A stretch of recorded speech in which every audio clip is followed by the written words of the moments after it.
TPR ඉංග්‍රීසි අකාඩමියේ වයස් කාණ්ඩයට අනුව ඉගෙනීම් ක්‍රමවේදය සිද්ධ වෙන්නේ මෙන්න මේ විදියට. අවුරුදු 4-5 දරුවන්ට චතුරව කතා කිරීම, පොත් කියවීම, කියවා තේරුම් ගැනීම තමයි මුලින්ම ඉගෙනීම කෙරෙන්නේ. එක වසරේ දරුවන්ට චතුරව කතා කිරීම, චතුරව කියවීම, කියවා තේරුම් ගැනීම සහ සරල වචන ලිවීම තමයි ඉගෙනීම් ක්‍රමවේදය වෙන්නේ.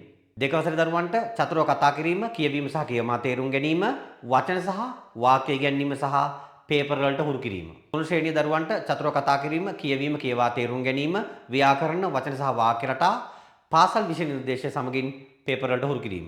හතර ශ්‍රේණිය දරුවන්ට චතුරව කතා කිරීම, කියවීම, කියවා තේරුම් ගැනීම, ව්‍යාකරණ, වචන සහ වාක්‍ය රටා, පාසල් විෂය නිර්දේශය සමගින් පේපර් වලට හුරු කිරීම. පහ ශ්‍රේණිය, හය ශ්‍රේණියට දරුවන්ට චතුරව කතා කිරීම, කියවීම, කියවා තේරුම් ගැනීම, ලිවීම කියන මේ කොටස් හැම දෙයක්ම පුළුවන්. දැන් ඔබේ දරුවා ශිෂ්‍යත්ව විභාගයට ඒ අවශ්‍ය වචන වාක්‍ය උගන්වමින් සූදානම් කරමින් 6 වසරේදී ඉංග්‍රීසි මාධ්‍ය ඉගෙනීමට සූදානම් කරනවා. පාසලේ ඉංග්‍රීසි අධ්‍යාපනය පටන් ගන්නේ 3 වසරේ.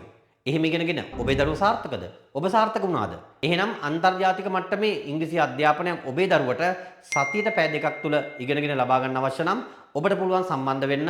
ඒ වගේම තමයි ඔබට අවශ්‍ය නම් ඔබේ දරුවට ඉංග්‍රීසි මාධ්‍ය ඉගෙන ගන්න 6 වසරෙන්. ඒ වගේම තමයි ඉංග්‍රීසි මාධ්‍ය ඉගෙන ගන්න දරුවන්ටත් අතිවිශේෂ වැඩසටහන් ක්‍රියාත්මක වන TPRS ඉංග්‍රීසි අකාඩමිය සමග ඔබට පුළුවන් ඔබේ දරුවා සම්බන්ධ කරන්න. ඔබට අවශ්‍ය නම් ඔබේ දරුවා ඔබේ ප්‍රදේශයේ තියෙන අකාඩමියට සම්බන්ධ කරන්න හෝ ඔන්ලයින් පන්තියට සම්බන්ධ කරන්න තිරේ තියෙන අංකයට දුරකථන ඇමතුමක් ලබා දෙන්න.